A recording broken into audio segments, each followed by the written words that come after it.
আহ, আলহামদুলিল্লাহ। আজকে হচ্ছে ক্যানারি ওয়ার্ফে ওইদিকে গিয়েছিলাম। ক্যানারি ওয়ার্ফের আমার ফ্রেন্ড মানে আমার বান্ধবী, সে হচ্ছে বাসা চেঞ্জ করলো। ওর আগের বাসাটা ছিল হচ্ছে হোয়াইট চ্যাপেলের ওইদিকে, তো ওখান থেকে সে এখন চলে গেল হচ্ছে ক্যানারি ওয়ার্ফে। খুবই খুবই সুন্দর বাসা। ইভেন আমরা যখন যাই ওই ক্যানারি ওয়ার্ফের দিকে, তখন হচ্ছে আমাদের এই গাড়িটি টানেলের ভিতর দিয়ে যায়, লন্ডনের টানেল।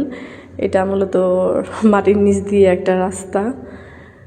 লন্ডনের সব কিছুই খুবই সুন্দর, ওদের সিস্টেমই ডিফারেন্ট। ওদের এখানে ট্রাফিক জ্যাম হয় না, কারণ ওপরেও মানে সড়ক পথেও আপনার খুব সুব্যবস্থা। রাস্তাগুলো অনেক বড় বড়, প্রশস্ত, neat and clean, wall systematic. And even হচ্ছে মাটির নিচ দিয়েও রাস্তা করছে। এই যে এইটা একটা টানেলের ভিতর দিয়ে হচ্ছে গাড়িটি যাচ্ছে। Very nice, I like it.